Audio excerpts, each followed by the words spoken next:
Welcome to another episode of the podcast. Thanks for tuning in. Today is a question and answer episode, so I appreciate all of you who put in questions.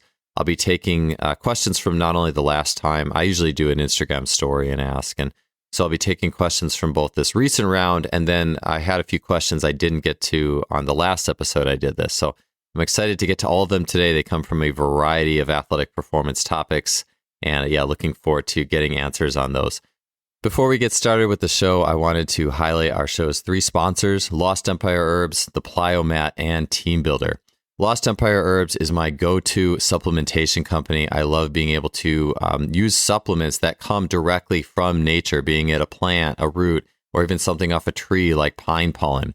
You may have heard of things like shilajit, which is actually, it sounds weird, right? But it's like something that came from the decomposition of plants, yet it is highly recommended by strength coaches for improved strength and muscular outputs. And so many things from nature have been discovered or studied throughout the years. The answers are so often found in nature. I believe that nature is a great place to look for your supplementation line. It's been a big difference maker for me. And if you want to check out some of my favorite supplements from the Lost Empire Herbs line, such as shilajit, Phoenix Formula, Pine Pollen, and more, you can head to lostempireherbs.com/justfly. And there you can use the code JOEL15, that's JOEL15, for 15% off your order. Our next sponsor is the Plyomat. The Plyomat is absolutely my favorite switch mat, my favorite way to collect standing vertical jump height, reactive jump heights, to string together and get contact times in hurdle jumps or reactive strength measures in hurdle jumps, or as you may have heard on the recent podcast with Rich Burnett, the Plyomat creator, single leg reactive strength. There is so much you can do with the device, and I highly recommend it. To check it out, you can head to plyomat.net.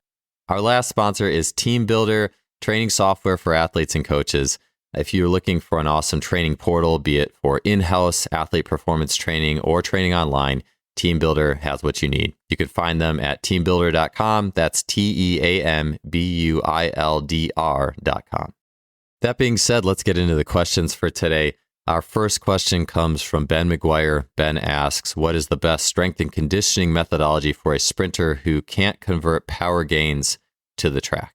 And so this question really, I would actually say, in terms of the strength and conditioning end of things, if you're not getting a lot of transfer out of the gym, is not to start by trying to add on strength and conditioning exercises and movements, although I think there's certainly good ones that can bridge the gap. But initially, a good way to go about it is actually the process of removal. So I would start with the process of actually removing things in the gym, working more bare bones in the gym, such as like an easy strength or maybe even a modified 1x20. For me, 1x20 for more sprint type athletes ends up being more like 1x10 or 1x12 or something like that. But really making things as simple in the gym as you possibly can. And then spending more time out on the track using special strength movements on the track. So things as simple as different sled variations, different hill variations, getting into things like microweights such as Leela Exogen, which is awesome, by the way, for helping you to feel the fundamental difference that is sprinting or between sprinting and the gym. Whereas the weight room, and this isn't to say that the weight room can't bridge gaps and offer some special strength links that can be utilized in sprinting. I definitely can. But when it comes to the actual differences, the weight room is much more like an accordion in nature, whereas sprinting is much more angular, like a wheel, and the velocities and the levers are also different between those. And so some of the best ways to really feel power, or I think I should say this, is it's really good to feel power sprinting first. And then you know what that feeling is in the gym. And otherwise, if you don't know what that feeling of power is in sprinting, and I'll say too, Leela Exogen has been a really helpful tool for me to feel power even more in my sprinting, because you're magnifying angular momentum and the little twists associated with that as well. Once you can feel that, you get a better intuitive sense of things in the gym and what they're doing. And so I'm a big believer in developing that sense, that feeling first, and then going into, or when you do expand the gym, you know what to feel for a little bit more. You kind of get that intuition of, oh yeah, this does feel like and link up to this piece of sprinting. And I do think there's general things in the weight room where it doesn't matter as much, like let's say a hex bar deadlift or a front squat. Those things are more general, and Of course, they are going to have their points where they don't transform much anymore because they are more general. But when it comes to some of the more linking things, the special strength type pieces, I think that having that fundamental intuition of how to feel power on the track in a relevant manner can be really helpful. And I will say too, as well as I gave some ideas more for the acceleration piece with the hills and sleds in terms of starting to link into late accel and top end, things like flex leg bounds. Again, that's where the Lyla or the Exogen comes in too, because you can really feel that in the top end speed. But doing some bound variations, speed bound variations, flex leg bound in particular is a great one. That really helps you to feel the glutes and adductors and even hip flexors a bit in a way that's more powerful. And that feeling can give you some more intuition as well there. So again, I would just polarize it a little bit to start. I would do a lot more variation and exploration of speed power in your dynamic work and use that work to help you feel more of what is going to fit in that middle or missing piece in the weight room. And then lastly too, and we talked about this with like the oscillating piece, is oscillating an impulse is that missing link and that missing piece. And I know for me, the more work I've done on the track, that's helped me to feel and understand which of those intermediate pieces, those linking pieces are really valuable. And just to give one practical linking piece as well, it's like, all right, well, I don't want to totally dodge the question, so I will give something that is in the middle, is stuff that is split squat oriented, that is oscillating and impulse oriented is really helpful in being a link, as well as a hip flexor type work that is oscillating and impulse oriented. So those are two nice links to start from. But again, I'd initially polarize it a bit. I'd spend more time doing speed power on the track, feeling what that's like, and then trying to take that intuition into the gym and how you feel some of those linking things to come out of the gym into your speed work. The next question is from Fanta Strength. So he asks your opinion of functional patterns. And I'll just have to say, I've only seen some of like the highlight montages from some of the functional pattern methodology. I've seen it used in training, I think like some fighters or wrestlers and things like that. And I always ask myself when I'm seeing some of these like training montages, I look at, I wonder to myself, is this beyond the core of the system? I always look at, well, what's the core of the system? So with functional patterns, it seems like a lot of the core is just developing rotation, transverse plane, a lot of like standing cable bar work, standing cable work with a handle, a lot of like working with a ball that's spinning in a 360, like a medicine ball attached to a rope. And I think all that stuff is awesome. I mean, for me, I'll just say, like, again, not knowing, not having been through the system, just seeing some of the highlights of it, I look at the core of rotation, like doing twisting cable work is great. Doing twisting groundwork is awesome. I use a lot of that type of stuff. I use a lot of mace bells and club bells. And so I don't think there's necessarily a magic formula. I think any system that helps people to feel and interact with rotation in a way that they can connect with and they can feel the power within their bodies in that manner is awesome. And so, yeah, I think that the basics of it, that as I've seen, seem to make a lot of sense. I think with a lot of systems, I do think that with any system, no matter what it is, if it's a mace bell, it's a medicine ball, I do think there's always the potential to take that maybe farther than you need. If you're doing a sport, I think if you're just doing training and want to have fun with training just for the sake of training, then I think there's license to go farther with things. You can start to add extra, you could say dance steps into it or whatnot, which I honestly do sometimes with like ground-based training and locomotion, just because if I'm not going out and playing ultimate frisbee today, I don't want to have more fun with the training. I'll have more fun with the training. So I think that could be really meaningful for people in that sense. But again, I haven't actually gotten too far into the system, but I do like that rotational, and you could say that infinite potential of just spinning a mace bell, a club bell, a medicine ball in a circle or a 180 or an infinity loop, anything like that, I think has a lot of value. And so, yeah, I think there's certainly a lot of really good things at the core of that system. Next thing is Brendan Hoppy 2 says sprint workout for horizontal jumps. And so, yeah, there's a lot of ways you can go with this. A lot of it just fits with the generalities of a good, solid sprint programming. I do work with 2 elite jumpers in the online space currently, and I've worked with horizontal jumps for many years in the college coaching context. Some of the things that I really like nowadays is looking at, well, one is key KPIs or key performance indicators. So what is the thing that a horizontal jumper really needs? Let's just say compared to a sprinter, a lot of it's the same. historically great, like long jumpers, for example, have been great in the 200s. So having good top end speed, being able to maintain that top end speed, having a rhythm and elasticity to that top end speed that helps them to move throughout the 200 and even the 100 too, of course, shorter iterations of top end speed. But to me, a good key performance indicator for speed in the horizontal jumps is you can have a great flying 5 meters at the very end of that approach, a great flying 10 meters at the very end of that approach.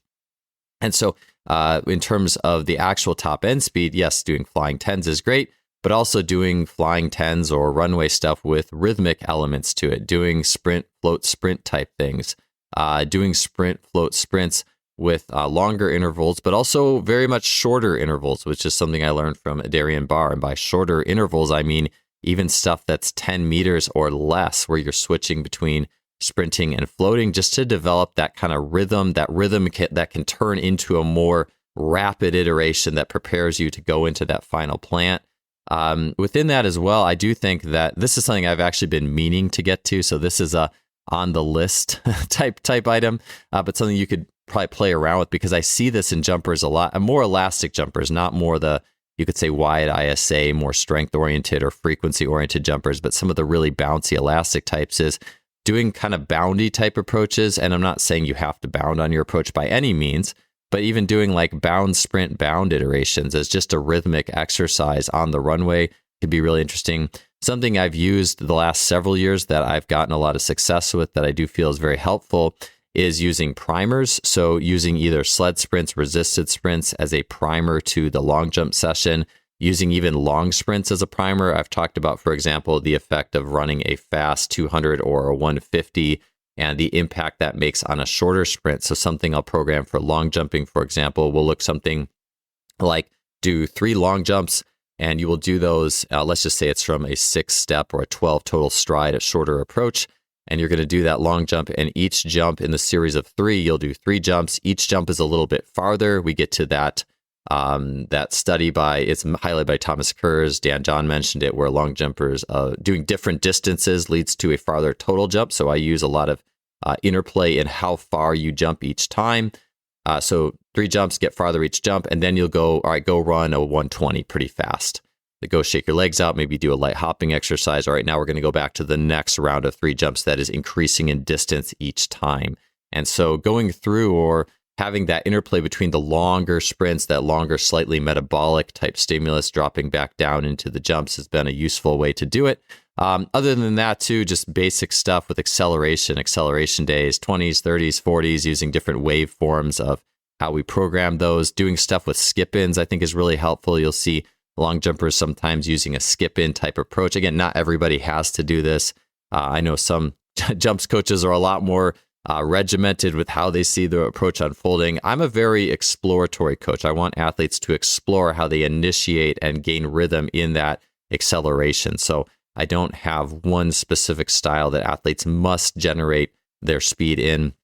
I like to give them a little bit of exploration, and as long as they're being relatively accurate, we can work with a little bit of that variety. So those are some ideas there that I like to use with developing some speed and some more, you could say, rhythmic and elastic speed that does fit on the runway for a horizontal jumper.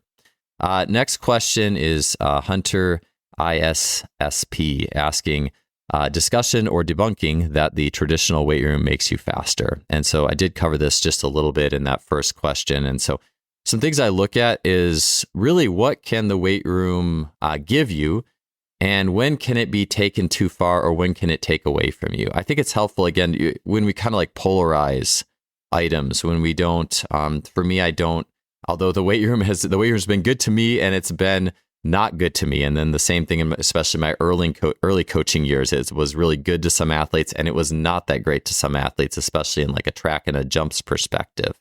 And so I've really tried to look at it on those levels throughout the years. So in the sense of what can the weight room give you for the sake of speed, one thing and I look at these too as things that you may not always need. They might work in terms of, you could think of it as grades or classes. Like you're in grade 7, you needed these things in grade 7 and 8, but you didn't need them in high school. Or maybe you needed it in high school, but you didn't need it as much in college. And so one of those things that the weight room can give you is muscle size or hypertrophy that can lead to increased amounts of compression. Randy Huntington talked about this for athletes who just are, you could say they're skin and bones, they just don't have a lot of muscle size at all.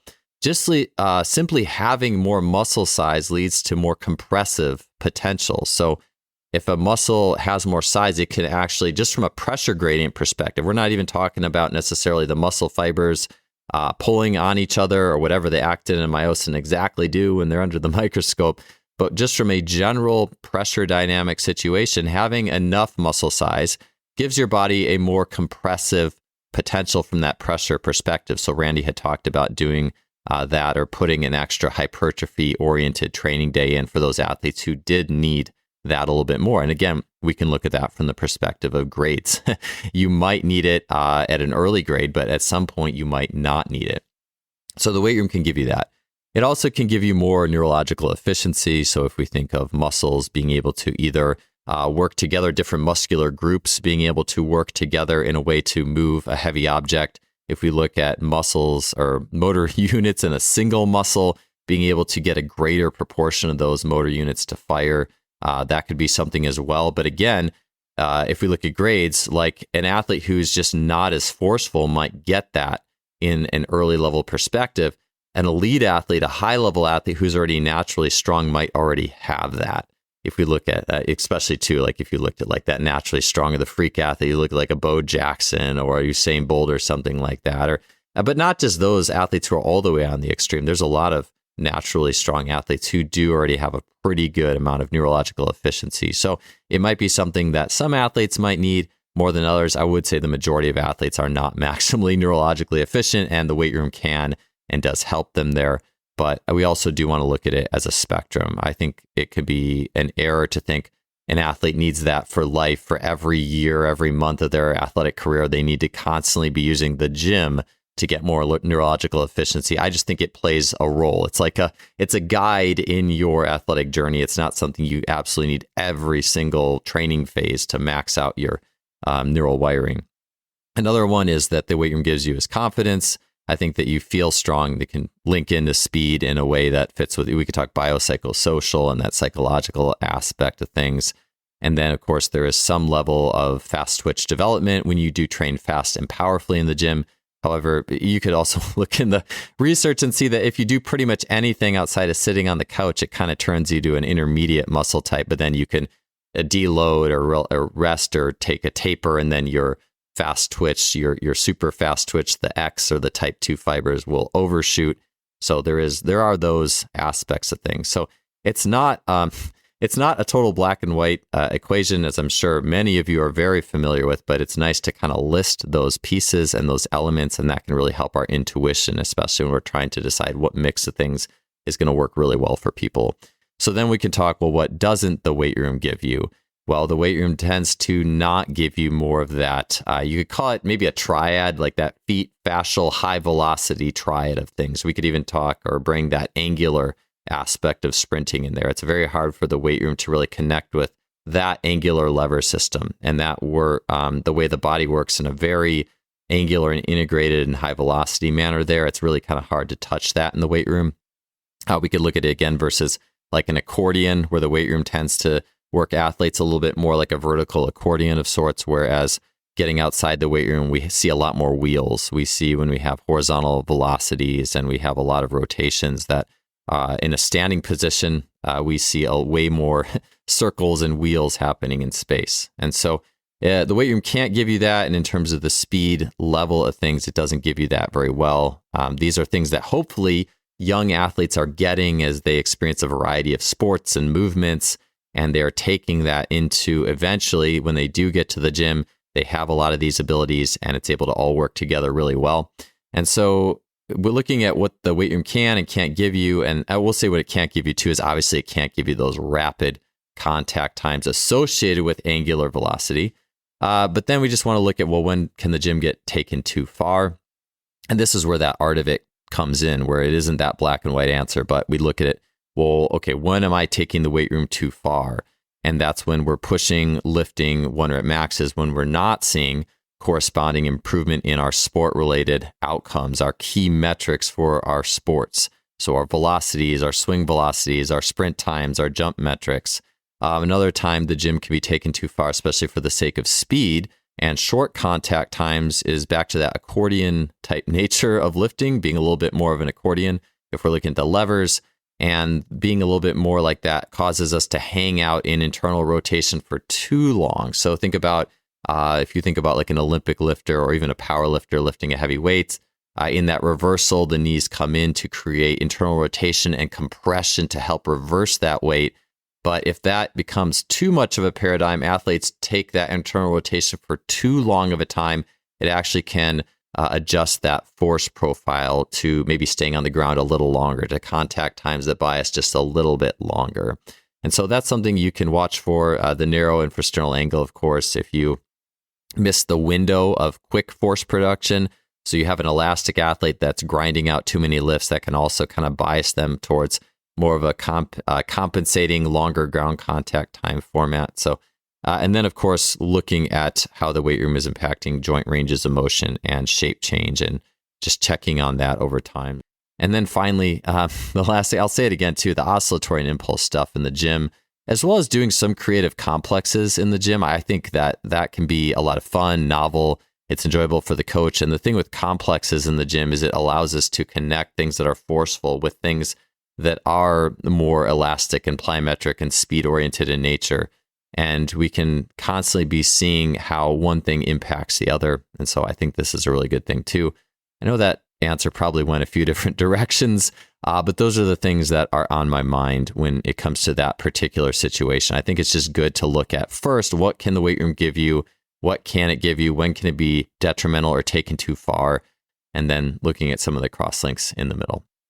Next question comes from Foles, who asks, he says, hey, Joel, I love the last post you made about the two running backs at the NFL Combine. And just for information's sake, that was an older post. I think I did that post like 6 months ago.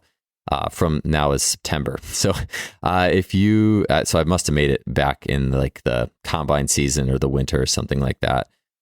Could you discuss strategies you'd take to get athletes with weak feet, strong quads, to a point where they structurally favor the glute?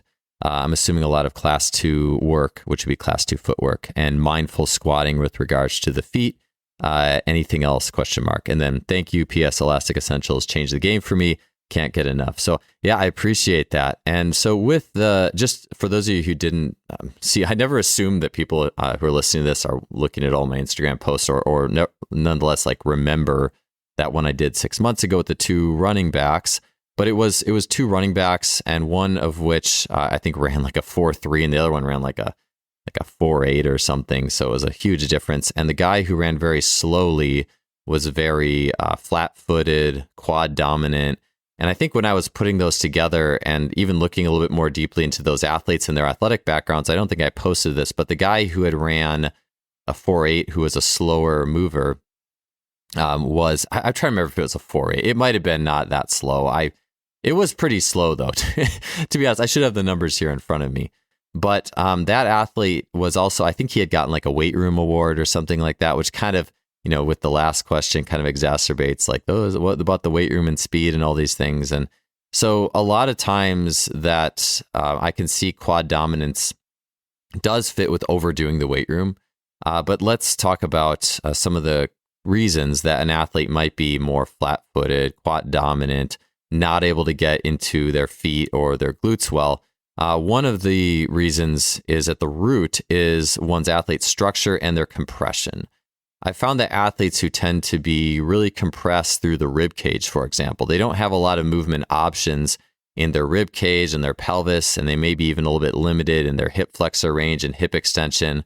A lot of times the compensation there is it just lands in the quads. It kind of just ends up using more quads to get that motion. Maybe they're trying to create a larger knee angle early just to be able to create more of a hip extension strategy, perhaps. There could be a lot of reasons, but as I've found it, athletes who tend to really, really lay into the quads more than they should also tend to have compressive and a lack of range issues through the rib cage and pelvis. And so, someone asked me about the functional patterns. That's actually a thing where that type of thing could be really helpful for those athletes, where they're constantly bilaterally loading themselves in squats, deadlifts, benching, and all those. Opening up the ribs, doing things that give the ribs range of motion and rotation helps athletes to be able to access the glutes better, to be able to produce those rotational movements that gives them more access there. So I do think that is one thing that can really help. As I found as well, quad dominant folks are oftentimes, they tend to be a little bit more the try hard type.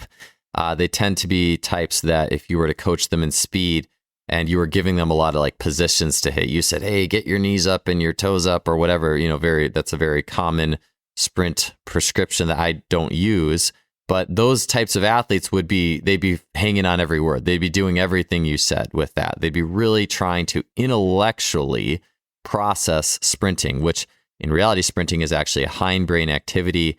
I would almost say there's a connection between hindbrain being able to be in that or really sprint from that true inner nature, that primal nature, and being able to use and access rotations really well, subtle rotations, and being more of that flow of movement where the rib cage is flowing and moving a little bit more, and where you're connecting with more of those phasic, rotational, and angular muscles.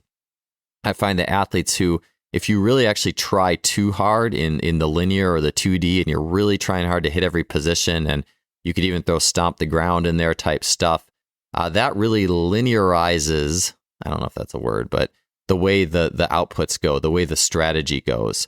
And the glutes, if we look at the glutes are actually a rotational muscle. The way the fibers are angled, they are angled at a diagonal angle. So their innate nature fits with rotation. So you have to be able to move the rib cage. You have to be able to access rotations. And again, if you're kind of stuck, and if you're just really rocking out the linear positional stuff, really driving front to back and hitting positions, and maybe you're stomping the ground type thing, that's not really something that ties into that rotational, a little bit more fluid moving nature of getting glutes. So the other thing too is the ability, and this more fits with the feet, is there's almost this inverse relationship to sensing our environment, to feeling things and sensing things and going with the feeling. And that's kind of on one end of a polarity. And then there's another end where you're really trying hard and you're really going to hit the position your coach told you. And I'm actually not saying that you should be all the way, and this is with all things in life, you don't want to be, in my opinion, just completely on one extreme end all the time. I do think, for example, and I do tend to coach, I want people to cultivate awareness and sensation and feeling of their feet, and of how their body's moving, and of what their body does when I ask them to do a particular sprint constraint or movement, and to become attuned to that rather than just repeating back to me a cue I told them to. But I do think that there is room for more positional stuff, or constraints that might put a more of a positional emphasis, for example, something like a mini hurdle drill.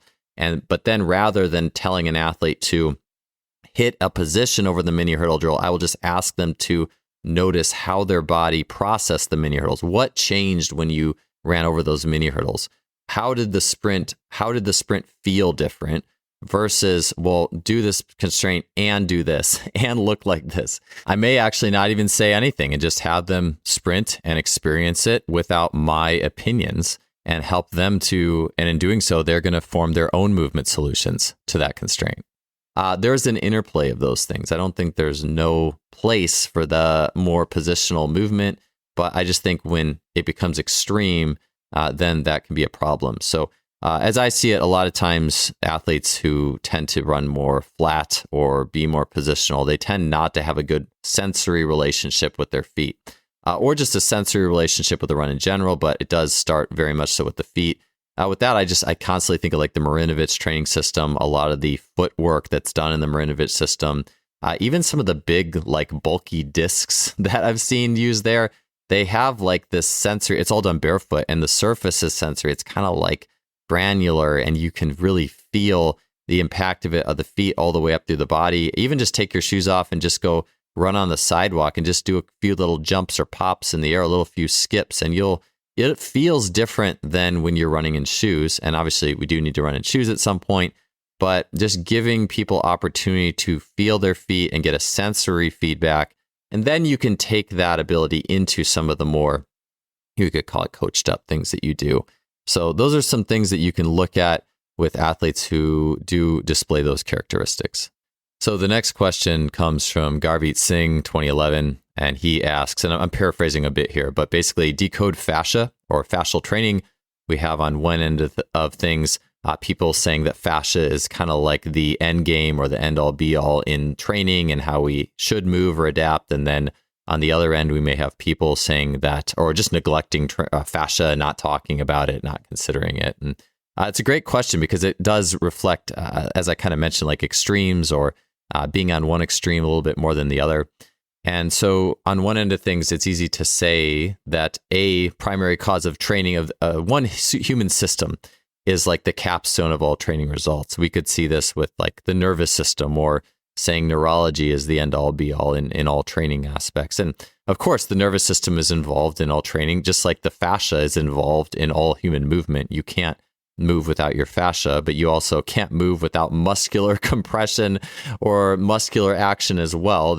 You can't move without your bones. You can't move without nervous system signaling. So all these things are, of course, involved in training, and anything can be taken too far. There's going to be things that happen when you take like the nervous system to extremes. If your training becomes too obsessed with like weird little drills that might be good for some people, but also might be distracting from greater global training concepts. And so, same thing too, you could say with rotational training. I post a lot about rotational elements or the aspects of spirals that we see show up in training. But I also could take that too far. If every single thing I did in training became about rotation and spiraling elements, it actually could distract from generally just that global core of good, solid training. So no matter where you're at or what you're doing, you always need to keep the main thing. But it's kind of like when we see the role of all these things, it gives us a greater perspective. And I think that with fascia, if you just look at like the images, like anatomy trains, everyone talks about the book Anatomy Trains. I think that more of the images are the profound piece there, as we see there that the body is connected, that there's these spiraling lines and slings that are a big part of our movement. You could look at the midsection of a sprinter, for example, sprinting, and you don't just see the linear six-pack abs, you see this diagonal like fascial line that goes from, for example, the left hip to the right rib cage. So we see these slings happening in action. And if anything, it just tells us, hey, we should just make sure we train human beings like human beings. They sprint, they jump, they like swing things, like you could say swinging a bat, but also you could look at swinging a club or a mace bell, or just reminding, or the slings really to me just remind us that this is how we are wired to move and that we should have these rotational connected pieces in our training. But I also don't think that means that we need to make absolutely everything about the fascia, because it's one of those things too, where just like the nervous system, it can easily become a little esoteric, a little bit gray, and a lot of things in life are gray, of course, as with all training. There's things that aren't just purely black and white, and that's the art of coaching and that's the art of training. But when things do live in the gray zone, and fascia can very quickly become that, we can attribute everything. We can attribute every training result to the fascia. We can attribute every training result to the nervous system. We could attribute every training result to spiraling or whatever. So those things are all important, but I just think it's important to also just watch how far we attribute one thing or take one thing. And so, the last thing I'll say with that is know the body's connected, do rotational work, train gait. Other pieces that we can look at that are a little bit more fascia specific are, the feet. The feet, if we look at the feet, and with Chongji and the hyperarch, we did this podcast a long time ago, but one thing I just thought was so awesome that Chong noticed was that you can see the tensegrity of the body, and we can think of the connective tissues and the fascia as kind of being these guy wires, or if you look at like how bridges are constructed or a long dinosaur neck, that there is a tensegrity present that helps that animal to hold its head up, or that keeps the bridge up, and even how particular sculptures are made. And so we just know that this is present in how it's a part of how we do create tensioning through our joints. And with Chong mentioning, you see it in the foot. You see how the foot changes shape to represent tensegrity and tension. You see it in how the toes end up curved, and you see it in how we see the three arches and the tendons on the top of the foot. So the foot is this, it's almost like a beacon to that tensegrity nature within the body. So that, if anything, it does tell us that the feet and how we train these things is important. I also think there is something to be said about connective tissue and higher reps when it comes to the feet and things like that. There's also, with the fascia, it is interesting that one of the pieces that I think fascia can highlight is like tensioning and length and sensory elements. So one thing with the length is just, and again, if you do like a extreme iso lunge or a stretch range lunge, it's not just training the fascia, but there is a piece there, I believe. And I think having like that lengthened aspect to our connective tissues also fits with, we could say, a fascial type piece of the training. There's also sensory feedback that exists within the fascia, and even things like, you could say, foam rolling. Is foam rolling really getting the knot out of your muscle? I would say no, but it does give you sensory feedback, and we could say the fascia is actually a part of that. That can even be just as simple too as just like, you could just take your fists and do gentle percussion on your muscles and get that. You could rub your calves before a jump workout or something, or a jump set, to get a little bit more sensory feedback going through the lower leg. Or even when we take a tennis ball and you roll the bottom of your foot, like these are things that are interconnected and sensory. And so I don't think all training needs to revolve around the fascial element, but at the same time, it's another piece just as everything else. And I think it's definitely worth looking at. The next question is from Joe Ferrigno 25. He asks, thoughts on reactive squats? So great question. I did a really good podcast with Brady Volmering not too long ago, and he was talking about the impact and effectiveness of drop catch squats and drop catch bench pressing in his own training regime. And just the act of catching a weight that is dropping, the same thing as like an altitude drop or a depth jump, there is an impulse value to that. So there's going to be a massive amount of muscular tension required that is going to be forced on the body, really, beyond like a slow lowering situation. And so we know we have a powerful training stimulus there. Where I've gone with that, or the way that I've found and directed it over time, a lot of this tends to come from, well, what worked well for me? And then I tend to put that into the programming for athletes. Was I've had good experiences doing drop catch type single leg work. I remember my senior year in college doing that with high jump and feeling like that was helpful. Although in hindsight, I think that may have contributed to spending a little bit longer on the ground than I needed to in how I was using it. I've gone more towards using it more generally, in the sense that I like it for things like a hang squat clean, where you're pulling a weight off the blocks, dropping under, and catching in a squat.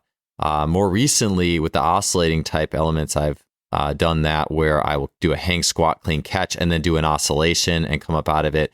There's just a ton of impulse, high tension muscle value there. I know that some weightlifting coaches, Olympic weightlifting coaches, have talked about the difference in some weightlifters. I believe it was American versus like, the rest of the world, or very high level, like European type weightlifters, maybe the Chinese as well, was that Americans tended to catch on the ligaments, like just catch and kind of ride it until ride the lift to the bottom until the hamstrings were onto the calves, and the muscles and ligaments and all the soft tissues kind of became loaded and slowed everything down, versus other Olympic lifters who just catch it and freeze on a dime.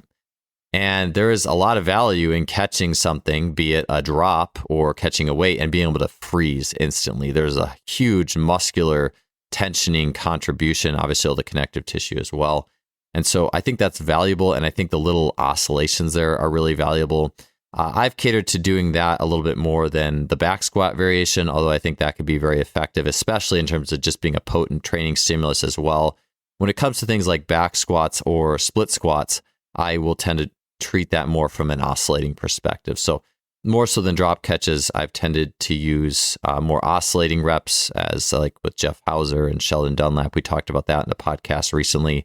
And then when it comes to actually dropping and catching, I have lent more towards front squats. I do think that's a little bit, you could say it's safer, or the way it loads the body and the catch is a little less compressive, or it's more legs than back or whatever. And you could say maybe there's hair splitting there, but that's the way I have preferred to utilize it. But again, I think drop catch back squats could be certainly a very potent stimulus as well. I've just catered more towards the oscillating variations once you get there. Joe also asks, how has your experience been? I missed this one. He says, are you still playing Ultimate Frisbee? I did not this summer, but I'm hoping to pick that up this fall. I love Ultimate Frisbee. It's just one of the best. It's just a lot of fun, but it's also an awesome training stimulus too, and a lot of good things that come with that. So I hope to continue that this fall. Pro Force, as I talked about when Kevin Hollabaugh was on the show, they have their baseball players, a lot of minor league and pro baseball players playing this Ultimate Frisbee game that is amazing, and I hope to continue on with that. And my overhead shot needs some massive work. So you know what, later today I might actually go out and just try to do some hammer throws, and I'll set up a little target or goal and try to up my game there, because I was lacking at that before. Joe also asks, how has your experience been with the Exogen wearable resistance? Have you gotten faster? Yes, absolutely. Exogen is amazing, and I don't just say that because they have been a sponsor of the show, or I have an affiliate or a discount code. But I say it because I just think, I look at training and I see, you almost think about, well, what is training going to look like in the future? And I can see in the future with the Exogen, Lila, microweights, angular velocity, specifically overloading athletes in patterns that are very much similar to what they're doing on the field, or the same as what they're doing on the field, but overloaded.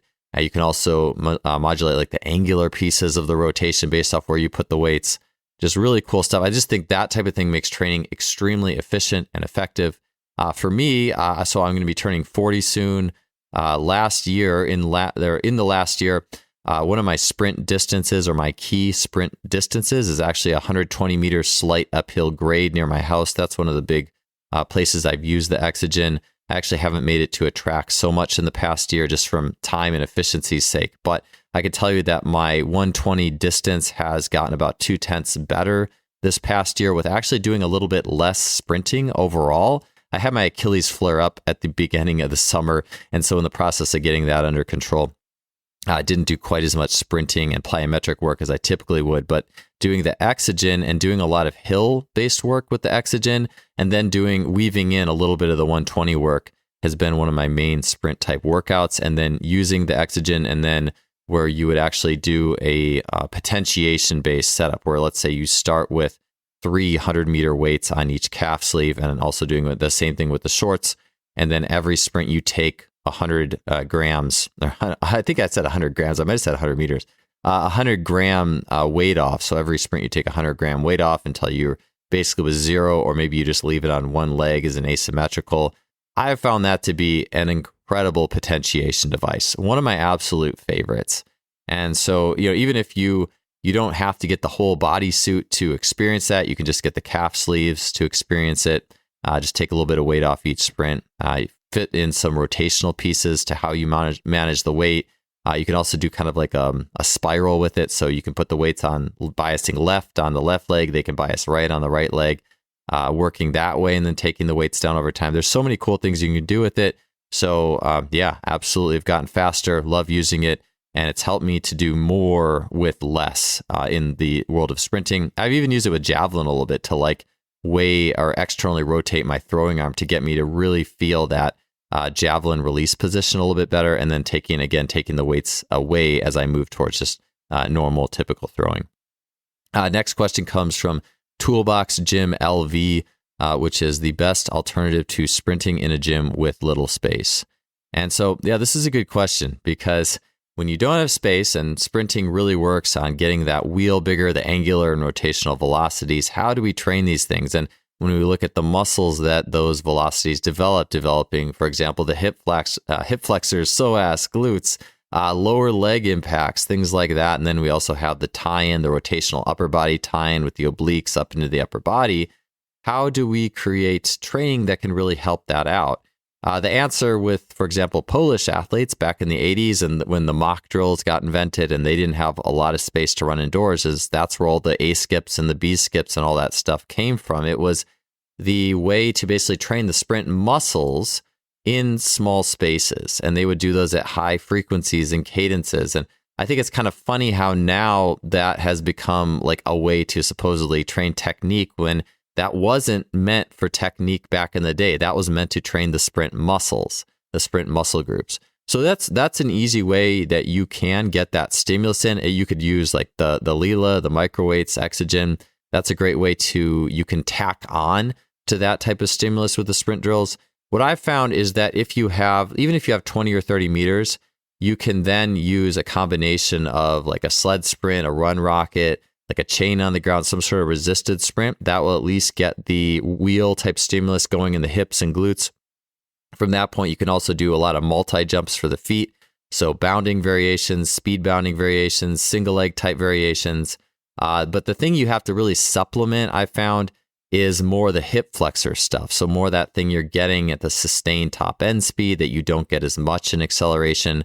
So for that, I know Chris Korfus was on recently talking about doing things like standing leg swings, again, using the Exogen wearable resistance on the calf. I like doing personally for that hip flexor. I really like front side dominant static dynamics. So for me, I like where you're, and this was a Jay Schrader exercise where you're pausing, you're standing and you're swinging your leg up and down in front of you, pausing at the top, then swinging it down to the bottom, pausing at the bottom, and just being very like static dynamic. So you're like freezing on a dime, like that drop catch at the bottom. Then you're swinging back up to the top, freezing on a dime. And then you get a little bit of a pump in that hip flexor muscle. You're really feeling that work. So you can do that as a standalone. You can mix it in with doing things like sled sprints and some multi-jumps. And then you got your hip flexor work to supplement that. I think doing things like flex leg bounding is good as well, because that allows you to do a little bit more in a small space. I was going to say too, with the hip flexor and going up into the upper body or the abdominal contribution, this was another Jay Schrader exercise that I like. I was using this a lot this winter, programming it a lot this winter, is things like a rapid switching abdominal exercise. So you're laying on your back and then you are doing like an ab bicycle, but it's like a positional, like a freeze and an explosive version. And so you're rapidly switching the legs like a bicycle, but you freeze rapidly in each position, try to keep the low back from coming off the ground. You can get abdominals and hip flexors there. Again, things you're not going to get as much when you're not able to open up into that top end, but combined with the multi-jumps and the sled type stuff or the resisted, I think you can do decently with less space. And the last thing I'll just say is doing drops. Like I've become much more, for a long time now, or at least a while now, I've been a fan of doing like the single leg altitude drop legs, again, out of the Jay Schrader system. But single leg drops have really been coming up more and more and more in my warm-ups for sprinting. So in a small space, you could really warm up with those as well. All right, next question is GS Performance Lab. This was actually two people who actually asked basically like the same thing. So GS Performance AB and Leaping Leprechaun asked thoughts on power training, plyometrics, and throwing versus moving light weights fast. I think another way of putting it was the value of, basically, what's the value of moving light weights fast in the weight room? Like, let's say go at 50% and move it really fast and get, X meters per second versus, let's just leave that to plyometrics. Let's just leave it to sprinting, or let's leave it to multi-throws. And you could also say, what's the value of moving a lightweight really fast versus moving something that's a little heavier, 70, 80%, where there's a little bit more just raw muscular tension, although for a little bit longer in time. And so in addressing this question, I'll just say for me, there's really two brackets of weights. And if we're talking about moving light weights fast, there's above 80% of your 1 rep max, which is a fundamentally heavy weight. There, the main value is just pure muscular activation, the intention needed to move the heavy weight and overcome gravity. And then to me, light weights is not like 40 or 50%. To me, light weights is more 60 to 80% that is moved fast. And then if it's going to be around 60%, that's when we get into more the oscillatory type of thing. And you could even maybe then go down to a little bit lower, 40 or 50%. But I wouldn't do like a full eccentric, concentric up and down with like a 40 or 50% for the sake of speed. At that point, I think there's way more value in just doing a sprint, a jump, a throw, anything like that. To me, other than that, we have the heavyweight value just with that neural potentiation. And then we have slower, lighter weights, 60 to 80%.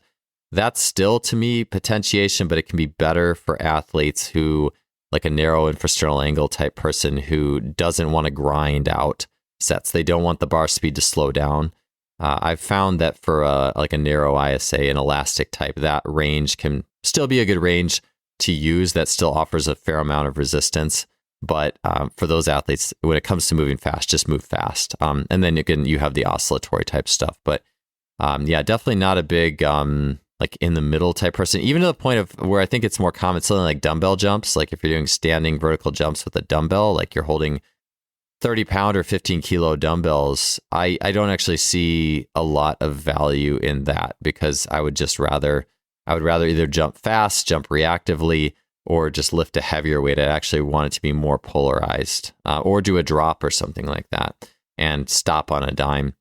Just because once you get into the full concentric, eccentric, or doing a standing vertical jump with added load, I find that it just doesn't really fit as much to that reactive way that we're meant to move.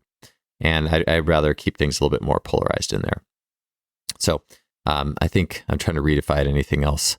Yeah, usually, again, maybe even back to the very first question about getting more out of the weight room. I think that just having the mentality of trying to find, feel, and work with more in the dynamic space before you try to find the things that transfer in the gym is generally a good idea. And it actually helps you to get a better sense, a better feeling of what in the gym might be a little bit of a waste of time. And I think that's very much where I came from, that place, in the sense of doing well over a decade of just going through every plyometric and jump training and strength, but also speed training program, and just getting a nice intuitive sense of what felt good, what felt right, what felt like what it would work.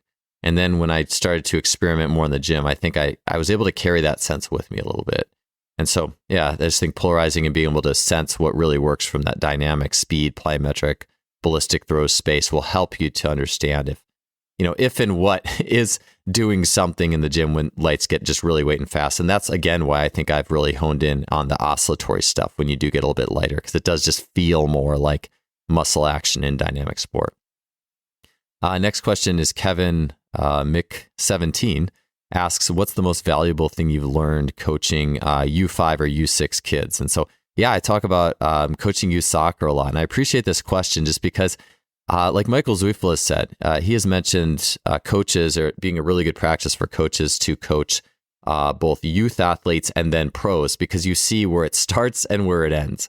And that helps you to gain a valuable perspective on things. For me, I think one of the absolute biggest things is just seeing the importance, if we talk about like game speed, just how important it is for athletes to perceive and react to situations aggressively.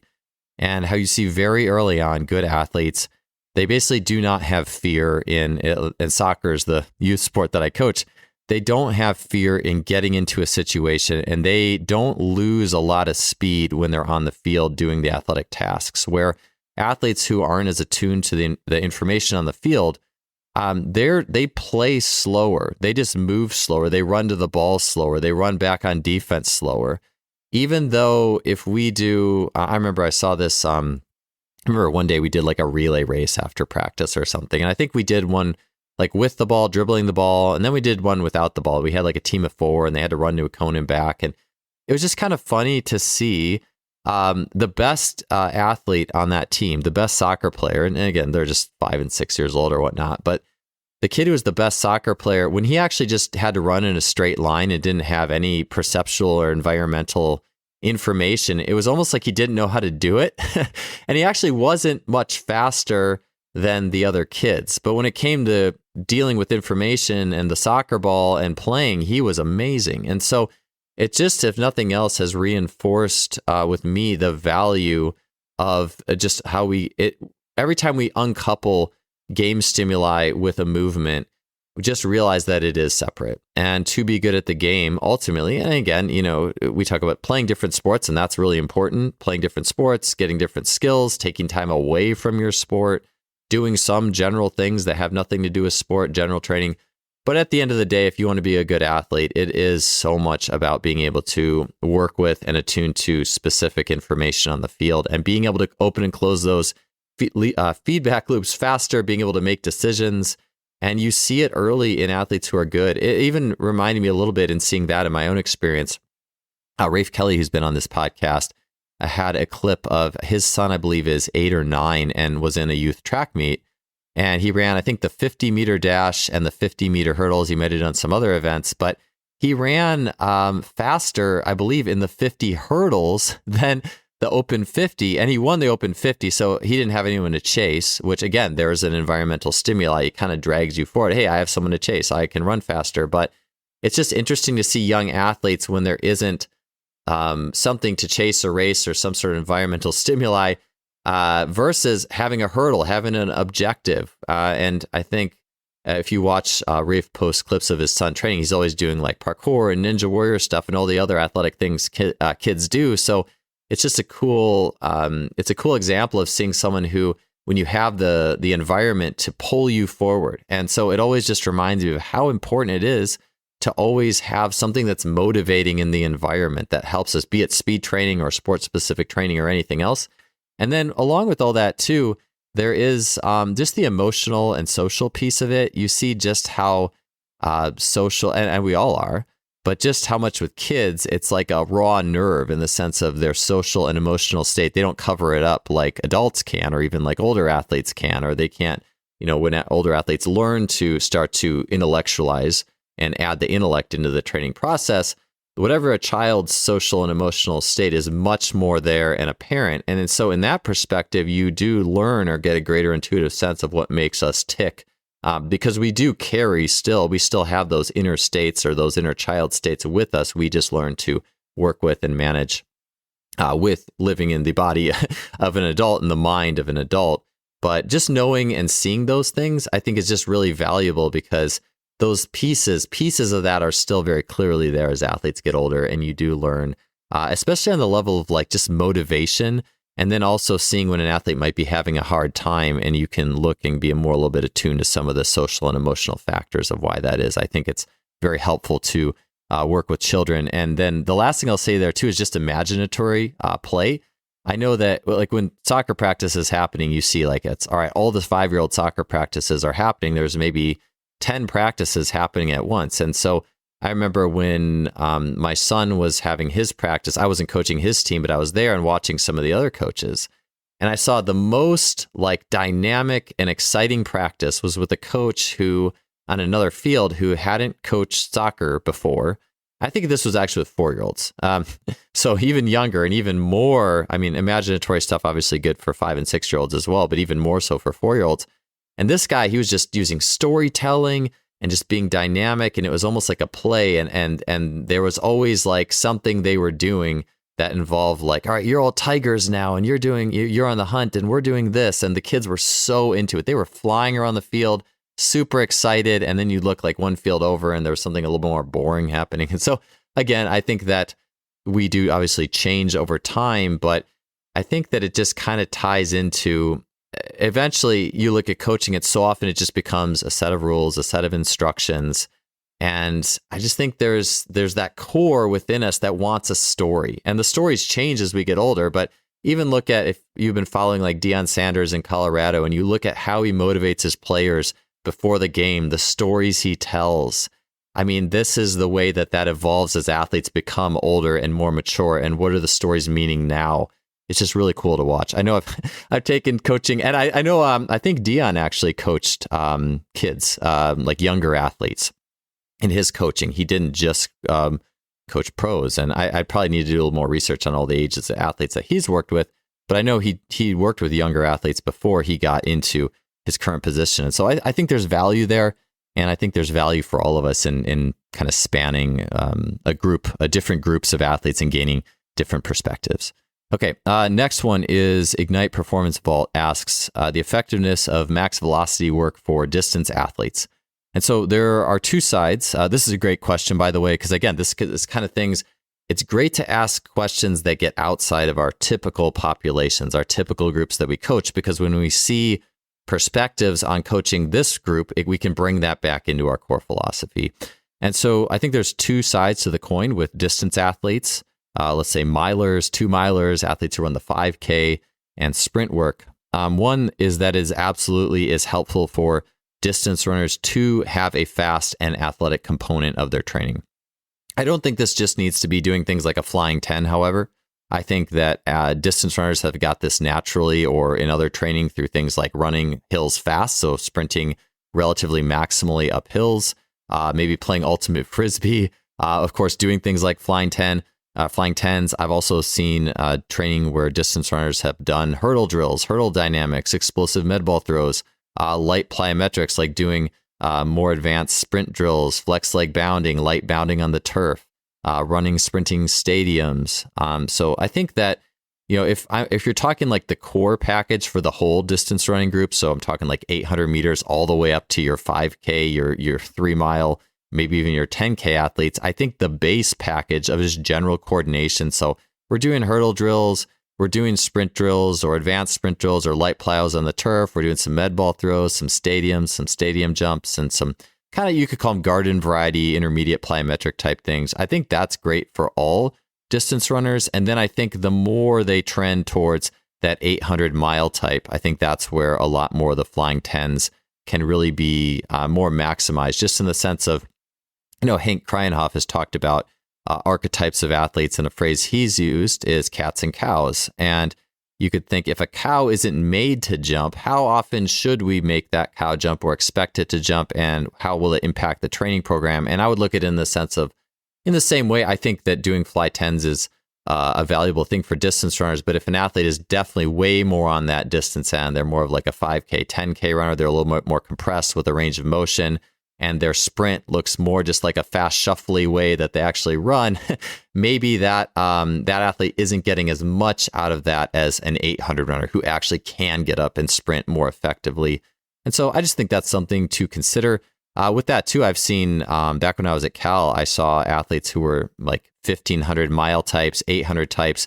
They would do overspeed training. They would get pulled with bands. They do maximal 200 reps and things like that. And for those athletes, it did seem like that worked quite well. That was also something too, though, that, and who knows exactly what, but it does seem something that you could be riding a razor's edge with how much you do with that in terms of tapering and being sharp and not overdoing the nervous system, of course, as with all things. But it did seem like those athletes were really able to get to a very high level doing those kind of things. It wasn't the long distance that did it. It was the shorter. It was like the mile and 800 types that were doing that kind of thing. So yeah, those are some general ideas there. The last thing I'll throw in is I would always look and value at general rib cage and basic like crawl, roll, being able to manipulate the spine and rib cage with distance type athletes, because a lot of them are a little bit more compressed or they have less movement options there. And I would say that's especially true with some of the longer distance runners. It's just the nature of distance running. They're just going to fall into more of a singular compression strategy where things can get a little bit tighter. They may lose a little rib cage motion. So I think that keeping those general basic type exercises, again, back to even like functional patterns type stuff, or you could look at like David Weck type coiling type stuff, that can be valuable when it comes to those types of athletes, to give them the movement options to have a more dynamic sprinting strategy. And the last thing I'll just say, just doing stuff like sprint buildups, I think is good. Where they're just slowly building up to a top speed where they're working through a range of dynamic ability can also be helpful with that one. Next question, George Fraser asks, do you see value in concentric only jumps for vertical jump and sprinting? So, and I kind of mentioned this already, doing things like a dumbbell jump squat. I am not a huge fan. I could see a little bit, this kind of coming off of the tail end of the Bill Hartman podcast, talking about infrasternal angle archetypes. So someone who's a power archetype, a wide ISA, and he was talking about doing like a box squat with bands where you're exploding, you're sitting down in a box, exploding off of it. And that's more of the way that wide ISA athletes produce power. And also when you're sitting down to a box and you're a wide ISA, it allows the pelvis to settle, allows the, I believe, anterior pelvic floor to expand a little bit. So that has benefits for a wide ISA. I mean, I could see that kind of thing being more valuable for a wide infrasternal angle. And in terms of feeling, developing intuitive feeling, I could see like dumbbell jumps or seated dumbbell jumps or those kind of things being something that a wide may feel fits with their power production strategy. For me as a narrow, it hasn't been something that's felt good So this is something actually where as I learn more about biomechanics and I learn more about these things that make athletes tick, I do actually include more of the at least explosive box squats with the bands for those wide types. I don't or haven't been plugging in like the dumbbell jumps yet, but that may be something that starts going into wides programs more as I continue to learn more and experiment and things like that. Next question is Anton Bragi asks, thoughts on training and competing in minimalist footwear for basketball. So minimal shoes, no heel buildup, anything like that. I would say, for basketball, I think this is kind of my rule of thumb. If it's natural surface, do a natural shoe, like a barefoot shoe. So if I go for a trail run or something like that, or when I go and run in a creek or anything where it's a natural surface, I think natural minimal shoes absolutely crush it because you can feel the little rocks and all the little textures and it's differing textures. And I think this is really helpful when it comes time to play basketball. I think that some of the shoes or the footwear, the features of footwear is there for a reason because like cavemen didn't have a nice smooth basketball court to play on. And so I think some of the features of a slightly elevated heel, I don't think, again, it can be extreme. We can have extreme buildups in shoes. For me, just looking at shoes that are generally athletic, not overly crazy built up, I think are generally fine for basketball. And if you do want to use minimals with basketball, I think just shooting around in minimal footwear can be great. Like doing basic movements where you don't have to really push the hammer down on changing direction quickly and things like that, I think is probably a nice balancing point. So shooting around, great. Once you're actually getting to playing and competing hard, I would suggest that probably wearing the typical basketball shoes that have been designed for a reason are probably the way to go. Last question here is Eddie Running Rabbit. He says, do you think it's more important to do jumping with body weight or doing power work? So I guess you could say that this goes into kind of the jumping with weights type thing, or jumping, you could say weighted vests or doing like the power type lifting. I would look the base package, and this even goes back to like, we want to eventually be like the Usain Bolt or Bo Jackson or Michael Jordan. They did most of the work with the body weight. That's their base ability and package. We want to get to that place if we can. So to me, a lot of jumping with body weight and then the variability that exists within that is my base package. I would be much more likely or less likely to do a lot of like dumbbell jumps or weighted vest jumps or those kind of things. I'm always looking for the main package of things to be stuff that I do with body weight. So that finishes the Q&A for today. Thank you all for the questions that you put in. I appreciated you doing that and then answering them. These are always fun for me. So appreciate it. Thanks again for listening.